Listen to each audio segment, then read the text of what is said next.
വയനാട്ടിൽ തിരഞ്ഞെടുപ്പ് പോരാട്ടം കനക്കുമ്പോൾ ജനങ്ങൾ ഏത് മുന്നണിയെ പിന്തുണയ്ക്കുന്നു എന്ന ആകാംക്ഷയിലാണ് വിവിധ രാഷ്ട്രീയ മുന്നണികൾ. ഈ തെരഞ്ഞെടുപ്പിൽ ജനങ്ങൾ ഏത് മുന്നണിയെ പിന്തുണയ്ക്കുന്നു എന്ന തരിയോട് ഗ്രാമപഞ്ചായത്തിലെ ജനങ്ങളോട് നമുക്ക് ചോദിച്ചറിയാം. നിയമസഭാ തെരഞ്ഞെടുപ്പ് അടുത്തു വരികയാണല്ലോ. ഏത് മുന്നണി അധികാരത്തിൽ വരുമെന്നാണ് താങ്കൾ കരുതുന്നത്? UDF മുന്നണി അധികാരത്തിൽ വരുന്നു. പിണറായി വിജയന്റെ നാറിയ ഭരണം മാറാനും ജനങ്ങൾ ആഗ്രഹിക്കുന്നുണ്ട്. 10 വർഷത്തെ ഭരണം അത്രയും മോശമായിരുന്നെന്നാണ് താങ്കൾ പറയുന്നത്? വളരെ മോശമായിരുന്നു. അതായത് സാധാരണ ജനങ്ങൾക്ക് വളരെ ബുദ്ധിമുട്ടും കാര്യങ്ങളായിരുന്നു. അതുകൊണ്ട് എന്തായാലും കോൺഗ്രസ് മുന്നണി അധികാരത്തിൽ വരണം. താങ്കളുടെ അപ്പൊ 10 വർഷത്തെ ഭരണം തുടർന്ന് വേണമെന്നാണ് താങ്കൾ പറയുന്നത്? ഉറപ്പ്. 110 സീറ്റോട് വരും. 110 സീറ്റൊക്കെ കിട്ടുമോ? കേരളത്തില് നിയമസഭാ തെരഞ്ഞെടുപ്പ് അടുത്ത് വരികയാണല്ലോ. ഏത് മുന്നണി അധികാരത്തിൽ വരുമെന്നാണ് നിങ്ങളൊക്കെ കരുതുന്നത്? ജനങ്ങൾ തീരുമാനിക്കും, വോട്ടർമാര് തീരുമാനിക്കും ആര് വരണം എന്നുള്ള. എന്നാലും എങ്ങനെ ഇപ്പോഴത്തെ ഭരണത്തിനും ഇനി എങ്ങനെ വരണമെന്നാണ് താങ്കൾ കരുതുന്നത്? ഇപ്പോഴത്തെ ഭരണത്തെ സംബന്ധിച്ചിടത്തോളം ഭരണം വലിയ തെറ്റെന്ന് പറയാനുമില്ല, എന്നാൽ മോശമാണ് ഇതാണ് തന്നെ, രണ്ടും കൂടിയാണ്. ഇന്നും തെറ്റ് പറയാനുമില്ല. അല്ല, അങ്ങനത്തെ ഒരു മീഡിയ സൈസിൽ നിൽക്കുന്ന ഭരണമാണ് ഇപ്പോഴത്തെ കണ്ടിട്ട്. എന്റെ അഭിപ്രായത്തിൽ കോൺഗ്രസ് വരണമെന്നാണ്.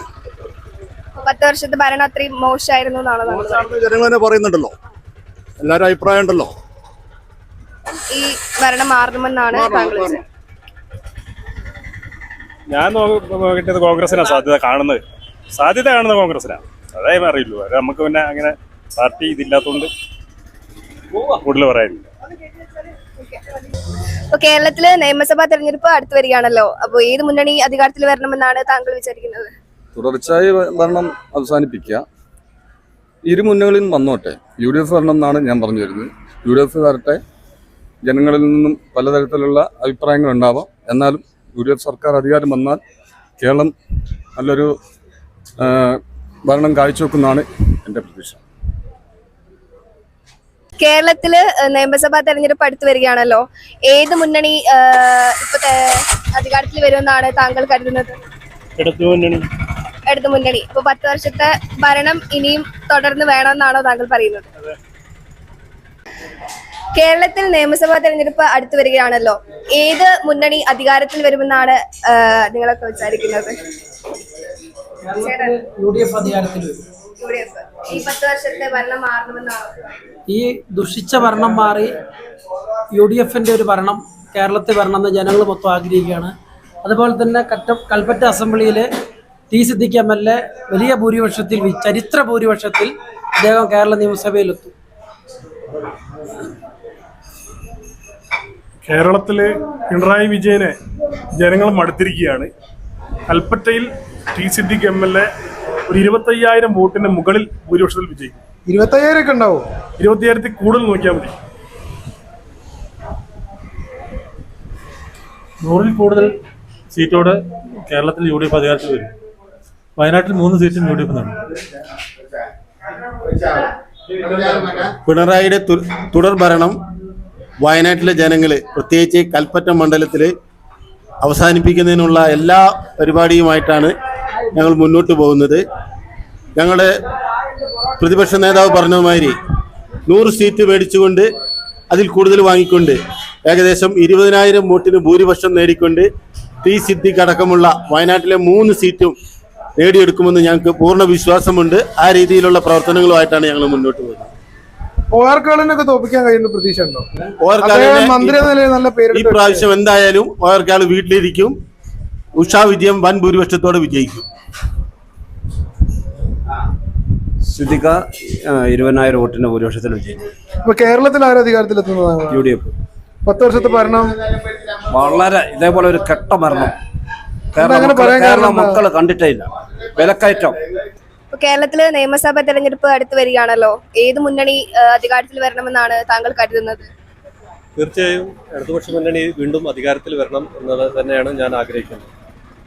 കേരളത്തിന്റെ ഒരു വികസന തുടർച്ചയ്ക്ക് തീർത്തും അത് അനിവാര്യമാണ്. പലപ്പോഴും വലതുപക്ഷം പ്രചരിപ്പിക്കുന്നത് അല്ലെങ്കിൽ പൊതുവായ ഒരു ബോധം സൃഷ്ടിക്കുന്നത് 5 കൊല്ലം കൂടുമ്പോൾ മാറി വരണം, അങ്ങനെ മാറിയാലേ വികസനം ഉണ്ടാവുള്ളൂ, അല്ലെങ്കിൽ രാഷ്ട്രീയം നന്നാവുള്ളൂ എന്നുള്ള രീതിയിലൊക്കെ അവർ പറയുന്നു. കേരളത്തിൻ്റെ ഈ തരത്തിലേക്കുള്ള ഒരു വളർച്ചയുടെ വികസനത്തിൻ്റെ പിന്നിൽ അത് നമ്മൾ കുറച്ചു കാലം മുമ്പ് 5 വർഷം മാറി വന്നിരുന്ന ഒരു കാലമുണ്ടായിരുന്നു. ഈ അടുത്ത കാലത്താണ് 10 വർഷം തുടർച്ചയായിട്ട് വന്നിട്ടുള്ളത്. പക്ഷെ ആ കാലഘട്ടത്തിൽ നമ്മൾ വിലയിരുത്താണ് കേരളം എങ്ങനെ കേരളമായി. 57 മുതൽ EMSന്റെ ഭരണകാലം മുതലുള്ള ഒരു വികസന പ്രവർത്തനങ്ങൾ, അതായത് കൃഷിഭൂമി കൃഷിക്കാരന് ഭൂപരിഷ്കരണമാണ് നമ്മളുടെ കേരളത്തിന്റെ വിപ്ലവകരമായുള്ള ഒരു മാറ്റം ഉണ്ടായിട്ടുള്ളത്. അതിനുശേഷം ഓരോ ഇടതുപക്ഷ ഗവൺമെന്റുകളും പ്രത്യേക തരത്തിലുള്ള ഓരോ പദ്ധതികൾ ആവിഷ്കരിച്ചു. അതിനുശേഷം വന്നിട്ടുള്ള ഗവൺമെന്റ് സമ്പൂർണ്ണ സാക്ഷരത എന്ന് പറയുന്ന കേരളത്തിന്റെ ഭൗതിക തലത്തിൽ ഇത്രയധികം കേരളീയർ വളരാനുള്ള ഒരു പദ്ധതി അതായിരുന്നു. അങ്ങനെ സമ്പൂർണ്ണ സാക്ഷരതാ പദ്ധതി, പിന്നെ ജനകീയ ആസൂത്രണ പദ്ധതി ഇത് കൊണ്ടുവന്നത് ഇടതുപക്ഷ ഗവൺമെന്റാണ്. അതുപോലെ കുടുംബശ്രീ പദ്ധതി ഇടതുപക്ഷ ഗവൺമെന്റാണ്. ഈ കഴിഞ്ഞ കാലത്ത് നമ്മൾ നടത്തിയിട്ടുള്ള ലൈഫ് ഭവന പദ്ധതി, ഇതൊക്കെയാണ് നമ്മളുടെ ഈ കേരളത്തിന്റെ വികസനത്തിന് നമ്മളൊക്കെ ഈ മലയാളികൾ എന്നുള്ള നിലയ്ക്ക് ഇന്ത്യയിൽ ഏറ്റവും എടുത്തു പറയത്തക്ക രീതിയിലേക്ക് ഇത്രയും വളർച്ച കൈവരിച്ചിട്ടുള്ളത് ഓരോ 5 വർഷവും മാറി മാറി വന്നിട്ടുള്ള ഇടതുപക്ഷ ഗവൺമെന്റുകൾ നടത്തിയിട്ടുള്ള പദ്ധതിയാണ്. ഒപ്പം തന്നെ പെൻഷൻ പദ്ധതി, ഇപ്പോൾ നമുക്കറിയാം ഈ പെൻഷൻ സാധാരണക്കാരുടെ കയ്യിൽ ഒരു പെൻഷൻ കിട്ടാൻ തുടങ്ങിയപ്പോഴാണ് ഇത്ര അധികം ഒരു വലിയ ഒരു വികസന പ്രവർത്തനം, അല്ലെങ്കിൽ കാര്യങ്ങൾ കുറച്ചുകൂടെ ജനങ്ങൾ സർക്കാരിന്റെ ആനുകൂല്യം വ്യക്തമായി കൈപ്പറ്റുന്ന ഒരു സാഹചര്യത്തിലേക്ക് എത്തിയത്. അതും ഇടതുപക്ഷ ഗവൺമെന്റുകളാണ് കൂടുതൽ ഈ പൈസ കൂട്ടിക്കൊണ്ടുവന്നത്. ആ പദ്ധതി കൊണ്ടുവന്നത് ഇടതുപക്ഷ ഗവൺമെന്റാണ്.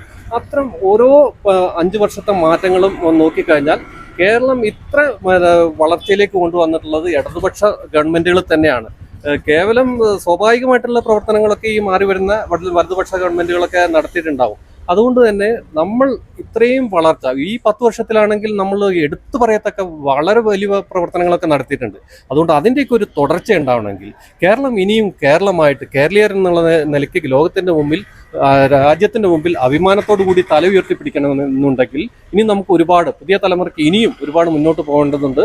അതുകൊണ്ട് വീണ്ടും തീർച്ചയായിട്ടും ഇടതുപക്ഷ ഗവൺമെന്റ് തന്നെ കേരളത്തിൽ അധികാരത്തിൽ വരണം.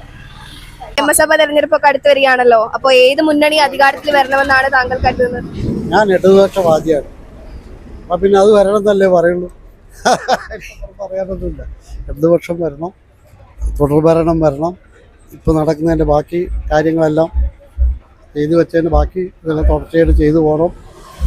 വീണ്ടും പിണറായിൻ്റെ നേതൃത്വത്തിൽ നമ്മളെ ഇടതുപക്ഷം വരുമെന്നുള്ള പൂർണ്ണ വിശ്വാസം. 10 വർഷത്തെ ഭരണം ഇനിയും തുടരണോ? 10 ഇല്ലല്ലോ, 5 വർഷം ജയിച്ചു കഴിഞ്ഞാൽ 5 വർഷം. അത് അങ്ങനല്ല, 10 വർഷമായിട്ട് LDF ആണല്ലോ ഭരിക്കുന്നത്. അതെ, വീണ്ടും ഇനി 5 വർഷം കൂടി 5 വർഷം കൂടി അവർ തുടർച്ചയായിട്ട് ഭരിക്കണം. അവർ അത് തന്നെ നമ്മളെ എന്നാലേ ഒരു മാറ്റമുള്ളൂ. മറ്റുള്ളതായിട്ട് നമ്മൾ നോക്കുമ്പോൾ അവരുടെ 10 വർഷത്തെ ഭരണം പഠിച്ചു നോക്കുമ്പോൾ ഈ ഇടതുപക്ഷത്തിന്റെ ഭരണം വളരെ മുന്നിലാന്ന് വിശ്വസിക്കുന്നവനാണ്. കേരളത്തില് നിയമസഭാ തെരഞ്ഞെടുപ്പ് അടുത്ത് വരികയാണല്ലോ. അപ്പൊ ഏത് മുന്നണി പിന്നെ ഭരണത്തിൽ വരുമെന്നാണ് താങ്കൾ കരുതുന്നത്? നമ്മുടെ MLA സിദ്ദീഖ് എന്താ വെച്ചാല് ഇവിടെ പിന്നെ അതിന്റെ മീറ്റിങ്ങും കാര്യങ്ങളൊക്കെ ഉണ്ടായിരുന്നു.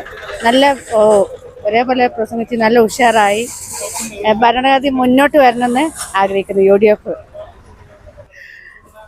കേരളത്തില് നിയമസഭാ തെരഞ്ഞെടുപ്പ് അടുത്ത് വരികയാണല്ലോ. ആര് അധികാരത്തിൽ വരുമെന്നാണ് താങ്കൾ കരുതുന്നത്? UDF അധികാരത്തിൽ വരുന്നു. എന്താണ് 10 വർഷത്തെ ഭരണം മാറണമെന്നാണോ താങ്കൾ പറയുന്നത്? ആഗ്രഹം.